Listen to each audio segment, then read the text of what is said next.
noite a todos. Vocês estão percebendo que eu vou ganhar uma altura agora, né? Vocês perceberam? Tá bom. Estão me ouvindo bem? Tudo bem? Tudo certo? Então, boa noite a todos, meus queridos, minhas queridas, por estarem aqui. Queria agradecer a Ana pelo convite, os trabalhadores da casa. Muito feliz assim, a gente poder dividir um pouco da nossa alegria, daquilo que a gente tem estudado, trabalhado, junto com vocês. Então o tema da palestra de hoje, né, o nome Amor à Vida, parece tema de novela, né? Imagino que vocês vieram aqui pensando assim, né? Provavelmente já teve alguma novela com amor à vida, algo do tipo assim. Sempre novela da Globo tem alguma coisa a ver com a vida, amor à vida. E a proposta dessa nossa conversa, dessa nossa palestra hoje, é que a gente possa realmente refletir todas essas histórias que vão ser contadas hoje, junto com a doutrina espírita, aquilo que com a nossa vida, aquilo que tem a ver com a nossa vida. Que a gente possa então, através dessas histórias, nos enxergar, ou enxergar amigos, familiares, e a partir desta conversa, dessa história, a gente possa introjetar na nossa vida. Assim como a doutrina espírita. A gente sabe que tem gente aqui que participa de grupo de estudo, que gosta de estudar, vai avançando nas obras básicas e diz: eu sou espírita, né? Sou estudante da obra. Mas mais importante do que isso é a gente praticar na nossa vida, no nosso dia a dia. Isso é o mais difícil. Então que a gente possa, através dessas histórias, a gente ter essa reflexão. Eu gostaria então de iniciar contando para vocês um vídeo que eu assisti no YouTube de um programa de TV da TVE chamado Provocações. É um programa de TV já bem antigo. Hoje tem o Marcelo Tasco com o programa Provoca. Mas antigamente era o Abu Janra, era um dramaturgo, e ele entrevistava uma série de pessoas famosas. Era atores, atrizes, escritores, músicos, filósofos. E no término, a maioria das entrevistas ele fazia uma pergunta muito provocadora, que era: o que é a vida? O set de gravação escurecia, ele olhava para a pessoa e ele dizia: fulano, o que é a vida? João, o que é a vida? Marcelo, o que é a vida? E a gente pôde, através dessas perguntas, ouvir inúmeras respostas. E a gente viu respostas das mais interessantes. Mas eu queria trazer para vocês a resposta de Clóvis de Barros Filho, que é um professor e também um filósofo. E ele veio falar sobre felicidade, ele estava muito à vontade falando sobre felicidade, um tema que ele está acostumado. Mas eu não sei porquê, eu acho que ele não percebeu que Abu Janra faria, no final da entrevista, a mesma pergunta de sempre. E aí ele se vira para Clóvis, escurece tudo de novo e ele fala: Clóvis, o que é a vida? E ele prontamente sai respondendo que vida é potência em busca de mais potência. E Abu Janra automaticamente já interrompe Clóvis e diz: Clóvis, o que é a vida? Ele demora mais meio segundo e segue dizendo que é a consciência da energia, e ele começa a tentar responder de uma forma genérica, como se ele estivesse fazendo apanhado de Sócrates, de Nietzsche, de Kant, tudo junto, uma resposta que agradasse os ouvidos de todo mundo. E Abu Janra pela terceira vez olha para ele e diz: Clóvis, o que é a vida? Clóvis começa a perceber que não adianta ler Nietzsche, não adianta ler Kant, não adianta saber sobre Sócrates, porque o que Abu Janra queria saber é o que é vida para ele. E passa-se 3 segundos e Clóvis não consegue falar. Abu Janra se levanta, abraça ele: não tem problema, meu amigo, vamos terminar a conversa por aqui. E até hoje eu não sei o que é vida para Clóvis. Um filósofo que adorava falar, que tem paixão por isso, ao ser interrogado, questionado sobre o que é vida, não soube responder. E eu pergunto para vocês, meus queridos, o que é vida para nós? Não é uma resposta no primeiro ponto de vista, fácil de responder, mas também não é algo impossível. A gente tem que ser sincero com a gente mesmo. A gente tem que olhar hoje e entender o que é para mim hoje a vida. Porque se eu fizer essa pergunta amanhã, daqui 5 dias, daqui 5 anos, daqui 20 anos, a minha resposta vai ser completamente diferente. Porque tem a ver com o que eu estou vivendo. Tem a ver com aquilo que eu estou passando. E a resposta vai ser a mais genuína possível. Então não tem problema eu mudar essa resposta ao longo da minha vida. Então, hoje, vivendo hoje, o que é vida para nós? O que representa para nós vida? E eu tenho certeza aqui que se eu perguntasse para cada um teria uma resposta diferente. E isso é normal, natural. Vão ter pessoas que vão dizer que vida é sofrimento. Que vida é passar por uma doença, é batalhar, é passar por grande dificuldade, porque nesse momento está passando por isso. Uma família, alguém está no hospital. E nada do mundo vai fazer ela querer olhar a vida de uma outra forma. Mas vai ter outra pessoa que vai dizer: vida é conquista. Vida é a gente trabalhar, é a gente estudar, é a gente conquistar as nossas coisas. Porque ela está passando por uma situação onde ela está conseguindo colher aquilo que ela plantou. Isso também é vida. Então nós temos várias visões diferentes de vida. E nós vamos ver no Evangelho segundo o Espiritismo, no capítulo 5, bem-aventurados aflitos, de que a felicidade não é deste planeta. A felicidade não é deste mundo. Eu confesso para vocês, a primeira vez que li, eu fechei o Evangelho. Eu não vou continuar lendo isso aqui. Espera só um pouquinho. Que pessimista, né? Dizer que a felicidade não é desse mundo. Eu não tenho possibilidade nem de buscar ela aqui nessa vida, né? Mas a verdade é que se a gente espera que a vida vai ser sempre feliz e sempre alegre, o primeiro sofrimento acontece quando a gente tiver alguma frustração. Porque isso é natural. A gente está no mundo de provas e expiações. A gente está no mundo onde a gente vai realmente se deparar, mais cedo ou mais tarde, com algum revés, com algum sofrimento de alguém. E isso é normal, é natural. E não é só comigo, é com todo mundo. Está todo mundo aqui. E está todo mundo nesse mesmo barco, passando por situações complicadas, difíceis, complexas, e que às vezes a gente não consegue encontrar a saída, a solução. E é isso que nesse capítulo eles abordam.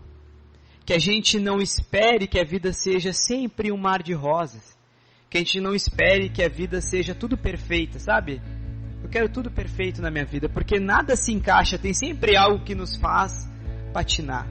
Porque é algo que a gente tem que trabalhar e continuar indo à frente. Eu queria já trazer para vocês que uma possibilidade que a gente tem de uma relação melhor com a nossa vida e saber se a gente está nos relacionando bem com a vida, tendo amor à vida, é com o nosso próprio corpo.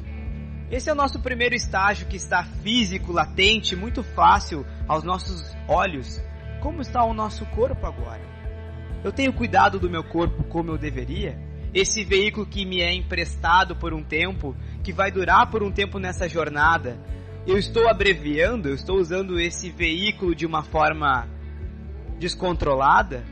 Ou eu estou conseguindo entender que esse é uma oportunidade que eu não vou ter mais? O corpo que eu tenho de 1,55 m, que eu tenho que subir em cima desse tablado, eu não vou ter mais na próxima encarnação. Esse é o único, eu não vou ter mais. A experiência que eu estou tendo agora com vocês, eu jamais vou viver de novo. Eu posso vir aqui, se a Ana me convidar para outras vezes palestrar, mas a palestra, mesmo com o mesmo tema, será completamente diferente. Então, a todo momento a gente está em mudança, e o nosso corpo está em mudança. Estou me alimentando bem, estou dormindo bem, estou me exercitando como eu deveria, porque esse é o meu veículo. Se eu não trato bem o meu corpo, eu estou dizendo, a minha vida também falta amor próprio, falta esse reconhecimento de entender o meu corpo, de tentar pelo menos equilibrar essas condições. Eu digo que o nosso corpo é a nossa casa é a nossa vida. Então que a gente possa se relacionar melhor com o nosso corpo. Porque muitas vezes dessas aflições, desses sofrimentos que nós vamos ter mais tarde, como doenças, às vezes podem ser diminuídas, abreviadas com os nossos hábitos. Pequenas coisas no nosso dia a dia fazem grandes diferenças. E depois nós vamos culpar Deus por aquela doença que a gente tem. Obviamente, meus queridos, não estou dizendo aqui que nós temos controle total do nosso corpo. Eventualmente já nascemos adquirindo alguma doença, algum problema e que nós vamos carregar para o resto da vida, desta vida, com esse problema. E é claro, nós não temos muito o que fazer de modificar, mas nós estamos nos esforçando e fazendo o máximo, sim? Então tá ok. É como se a gente levasse o nosso corpo numa oficina e fizesse o checklist. Então, vamos fazer esse checklist do nosso corpinho. Será que tem algo que eu posso fazer hoje, agora? Além de coisas físicas, também como é que está o meu pensamento? Como é que eu estou dirigindo a palavra para as pessoas? Como eu estou pensando nas pessoas? Isso é muito importante. Isso também me faz lembrar uma história também. E se acostumem, vão ter muitas histórias hoje de noite. Uma história de uma peça chamada Uma Vovó no Além. Nessa peça, o protagonista é Felipe, e ele é um jovem que desencarnou muito cedo, e nessa cena ele vai até a Terra convencer o pai dele, que está em um processo cirúrgico, colocando 2 pontes de safena no coração, de que ele tem que voltar para a Terra, porque ele está louco para desencarnar. Ele sabia que ele estava com problema no coração. Ele foi para a mesa cirúrgica e estava torcendo para desencarnar, porque ele já estava muito velho. E ele chega lá e diz: pai, vim aqui te dizer que a cirurgia foi um sucesso. O senhor vai voltar para o seu corpo.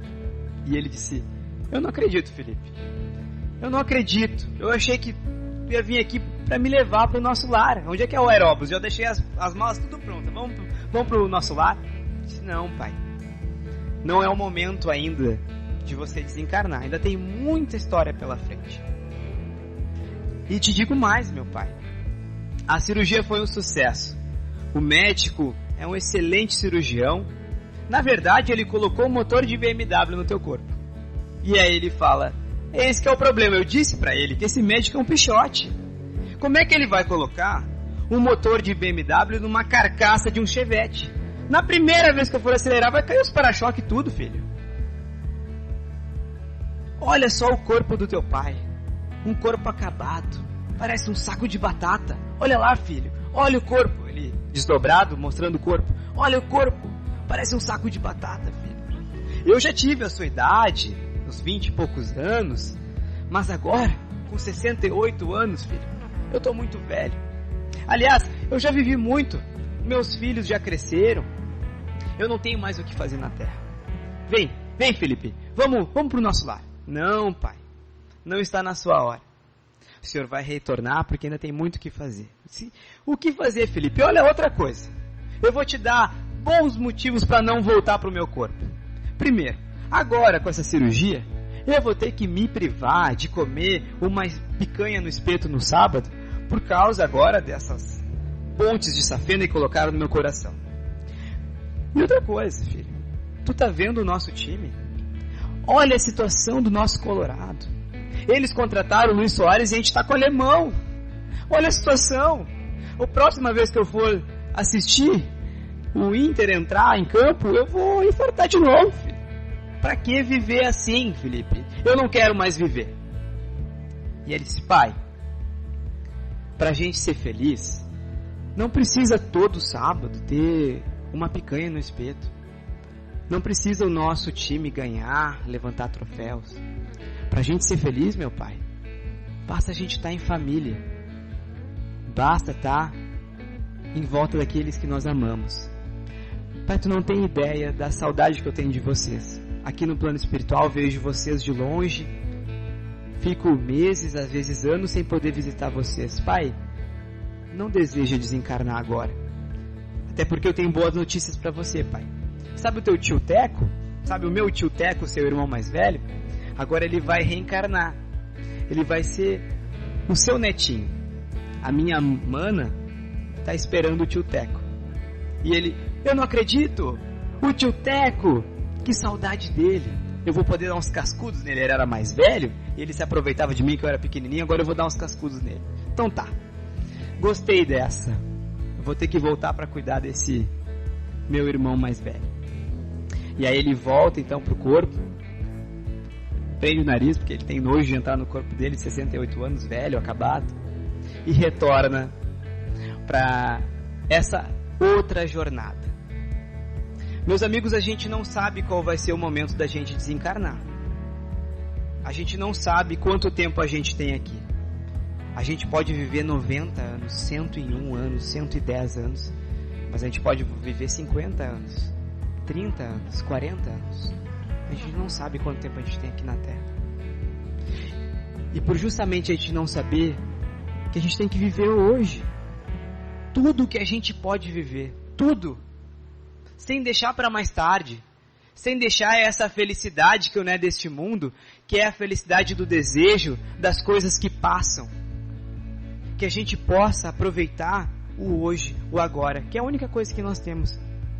A gente não tem mais nada diferente disso. Então que a gente possa ter essa visão de entender como o Felipe, que já está no outro plano, que já desencarnou, aproveitar que a gente está em volta da nossa família, porque o amanhã a gente não sabe quanto tempo a gente tem mais por aqui. Falando sobre isso, eu queria trazer para vocês também que Siddhartha Gautama, há mais de 2.500 anos atrás, a primeira nobre verdade que ele nos traz é que a vida é dukkha. Dukkha em sânscrito quer dizer infelicidade, insatisfação, sofrimento. A vida é sofrimento. A primeira nobre verdade do Buda, a vida é sofrimento. Mas ele diz que é através do sofrimento, que é através da gente entender esse sofrimento que a gente está vivendo hoje, que é o caminho da nossa iluminação, que é o caminho da nossa libertação. Tem vezes que a gente nem percebe o nosso sofrimento, a gente nem percebe o que a gente está passando. Mas pode ser que no futuro a gente vá olhar para ele, deparar de frente com esse problema, encarar esse problema de frente e resolver ele. Então, meus amigos, obviamente que a gente tem muitas coisas a reclamar e a gente está sempre buscando, né, essa insatisfação, é porque nunca está bom na nossa vida. Vocês já perceberam isso? Eu quero saber hoje, levanta a mão hoje aqui, quem não reclamou da temperatura. Hoje, quem não reclamou da temperatura? Não reclamou, trabalhou no ar-condicionado, tenho certeza disso. Tô brincando. Mas eu também trabalhei hoje no ar-condicionado.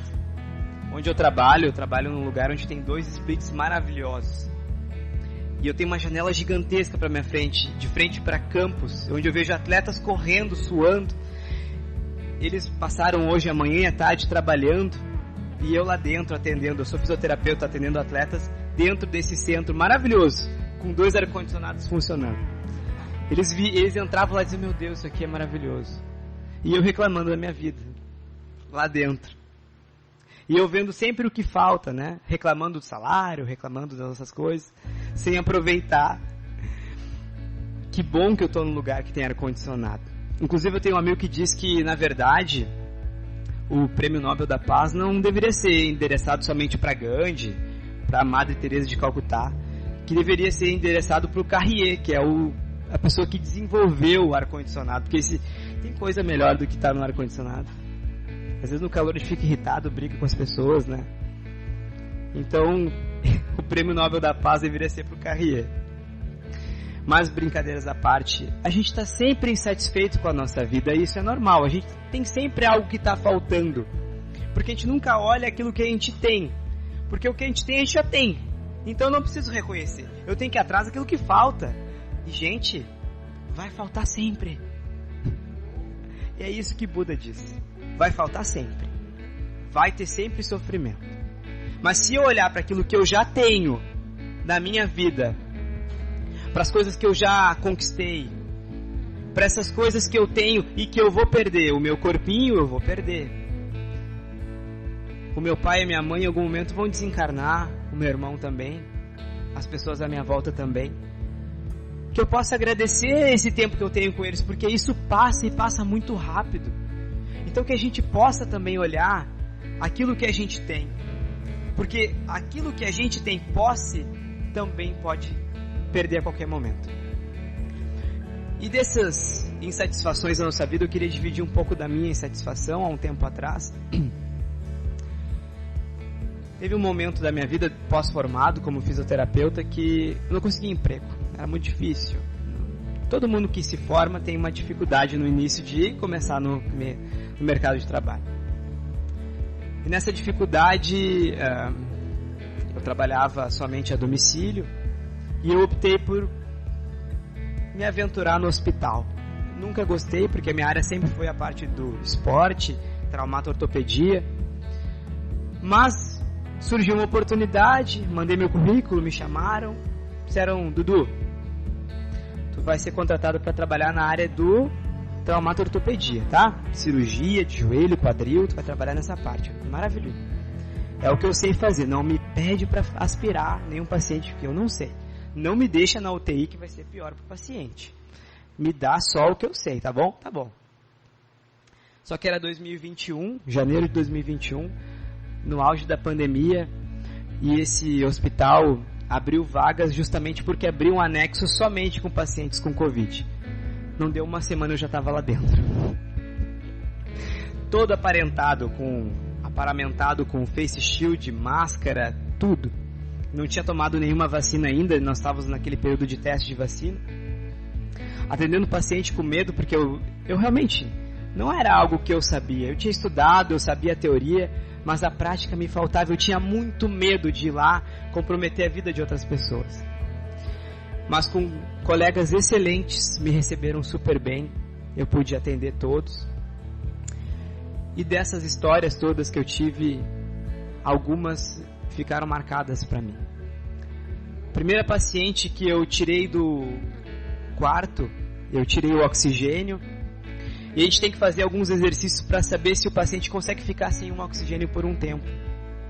Coloquei o oxímetro no dedo e não parei de olhar o oxímetro, porque se baixasse a gente corria de novo para colocar o oxigênio no nariz. A gente foi caminhando pelo corredor, até certo momento tem uma janela. E essa janela está de frente para Ipiranga. Essa paciente, perguntei para ela quanto tempo ela estava lá. Ela disse que fazia 2 semanas que ela não saía no quarto dela. Era a primeira vez que ela estava saindo do quarto. Eu disse, que bom, eu também. É a primeira vez que eu tiro um paciente do quarto. Vamos lá. Ela chegou perto da janela. Era de manhã, então tinha alguns raios do sol tocando o chão. Ela se aproximou do vidro, assim, quase tocando o rosto no vidro. Fechou os olhos, olhou para cima e falou: como é bom ter um sol, né? Como é bom um sol no rosto de vez em quando. Faz 2 semanas que eu não saio do meu quarto. E hoje eu reclamei do sol. Hoje eu reclamei que estava muito quente, né? Aquilo me tocou porque uma coisa simples como o sol, que é importante para a nossa vitamina D, que é importante para manter o nosso corpo aquecido, qualquer planeta muito longe do sol não tinha possibilidade nenhuma de a gente estar vivo. É fundamental o sol na nossa vida, mas a gente não lembra dele. A gente, vamos ser sinceros, a gente não lembra dele. E quando lembra, reclama, porque hoje ele estava sol a pino nos aquecendo, né? Teve uma outra paciente que veio da UTI, foi colocado uma traqueostomia nela, que é um buraco que se faz nessa região para ela respirar. Ela já estava num processo de a gente dar alta, então a gente tinha que fechar esse buraco que foi aberto. Nesse primeiro protocolo a gente oclui e é possível o paciente falar, porque eu atendia com ela e ela não falava. Eu sabia que ela não gostava da fisioterapia, porque ela revirava os olhos. Mas eu não sabia nem a voz dela. Então eu, muito espirituoso, ocluí a traco e disse para ela: minha querida, nos fala uma frase edificante aí. Ela olhou para mim e falou: tu é um feioso. Isso tirou completamente do meu juízo, do meu controle. Eu ri bastante porque eu percebi que ela era ranzinza com a vida. Ela não gostava muito de fazer fisioterapia, isso era verdade. Mas ela tratava as pessoas que ela gostava com esse jeito azedo. E eu fui colocado nesse pedestal de uma pessoa feiosa na vida dela. Teve dias que eu não pude atender e ela disse pra mim: ontem tu não veio. Eu falei: tá com saudade do feioso aqui. A gente conseguiu avançar, ela teve alta, não vi mais ela. 2 meses depois, eu recebi uma foto de uma mulher bem vestida. A filha dela tinha mandado mensagem: Dudu, queria te agradecer a equipe toda que trabalhou com vocês, porque a minha mãe hoje está subindo e descendo escada, ela está andando sem aparelho, e agora, na verdade, eu tenho que segurar ela, porque agora ela não para mais. Uma pessoa que podia estar desencarnada porque ficou muito tempo na UTI, hoje está em casa. Essa paciente é uma paciente que eu me identifiquei muito, porque naquele momento, naquele dia que eu estava atendendo ela, eu pensei: e se eu encontro a minha mãe aqui? Se eu encontro o meu pai, o meu irmão, se eu encontro a minha tia aqui? Eu olhei para ela, imaginei a minha tia, imaginei a minha mãe daquele mesmo jeito, me chamando de feioso, aquele jeito meio azedo, que é amoroso também. Eu agradeci por não estar atendendo meu irmão, agradeci por não estar atendendo meu pai, mas eu atendi como se fosse da minha família, porque eu estava muito longe da minha família, não podia atender eles, não podia ver eles por conta do Covid. E essa relação que a gente tem com as coisas que nos são ofertadas no nosso dia a dia. Que coisa boa a gente estar vivo, que coisa boa a gente passar por todo esse período de pandemia e a gente ainda está aqui, né, minha gente? Olha quanta coisa aconteceu e a gente está aqui, já tomou as vacinas, está relativamente imune. E um último paciente, ele ficou 2 meses na UTI. Várias vezes a família foi lá se despedir dele. O médico já dizendo que não passava daquela noite, e ele passava e continuava. Por algum motivo a gente não sabe porquê, porque até hoje os médicos também não sabem explicar. Ele conseguiu vencer essa batalha contra as bactérias. O vírus ele já não tinha mais do Covid, mas as bactérias oportunistas já estavam tomando conta do pulmão dele. Ele conseguiu se safar, saiu da UTI, entrou no ambulatório, eu atendi ele no ambulatório, e depois fui atender ele em casa. De todas as pessoas que eu atendi na vida, eu nunca vi alguém com tanta vontade de fazer fisioterapia. Eu fazia ele subir e descer a escada 2 lances e ele quase morria, ele não conseguia respirar. Assim que ele ficava muito ofegante, eu dizia: para só um pouquinho, porque vamos descansar, depois a gente faz de novo. Ele: qual é o próximo exercício? O que eu posso fazer em casa? Tu tem como me passar um exercício para fazer em casa? Eu falei: calma, amanhã eu venho aqui, tu não precisa fazer isso todo dia. Eu percebi que ele tinha muita vontade de querer fazer as coisas. Ele falou: Dudu, eu quero viajar, eu quero levar minha filha para Paris. Eu nunca viajei para Paris, eu quero levar minha filha para Paris. Ele tinha muita vontade de viver e eu tinha entendido que realmente alguma coisa aconteceu com ele. Eu perguntei para ele: o que aconteceu? O que tu conversou lá que as coisas mudaram? Ele falou: Dudu, eu vou te falar. Quando eu cheguei em casa, eu recebi várias mensagens de pessoas que rezaram por mim, pessoas que eu nem conheço, que fizeram uma rede de orações. Pessoas que eu vou ser sincero, eu não rezaria por elas, porque eu nem conheço elas. Elas rezaram por mim. Eu não sei porque eu acredito em Deus. Eu não sei quem é Deus, como é que é, se é uma energia, mas eu acredito em Deus, porque se eu tô aqui, Ele quer que eu esteja vivo. E eu vou viver. Eu tô feliz.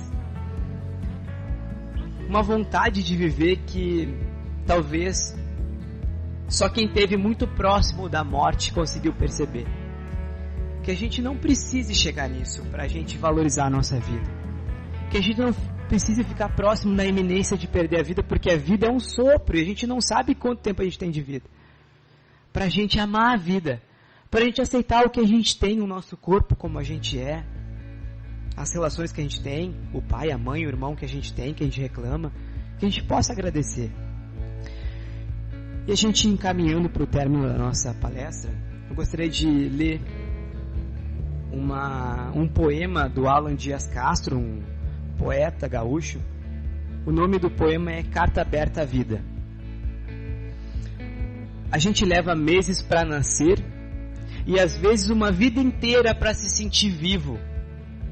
A gente acaba ficando tão competitivo que vive com medo de perder.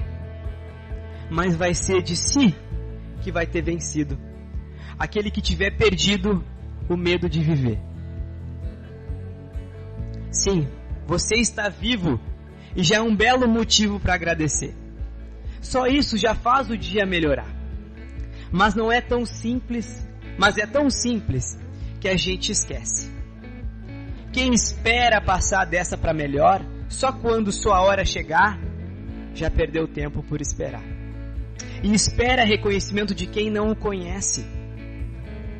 Espera a rapidez de um amor expresso sem dar o tempo de que o outro se expresse. Espera agradar para receber e recebe, mas nunca agradece. Todos os dias a vida nos dá oportunidades dizendo: sejam bem-vindos. Alguns não escutam porque estão sempre pedindo. Mas, mais do que uma hashtag sem sentido, a gratidão é um sentimento. Aquele que sorri por se sentir vivo, fez do momento seu endereço. Sem esperar, já encontrou o seu lugar. Esse aprendeu a ser feliz e agradecer só por estar. Todos os dias, a vida nos dá uma oportunidade. É simples, mas não esqueça. Agradeça. E eu queria agradecer a todos vocês. Boa noite. Obrigado.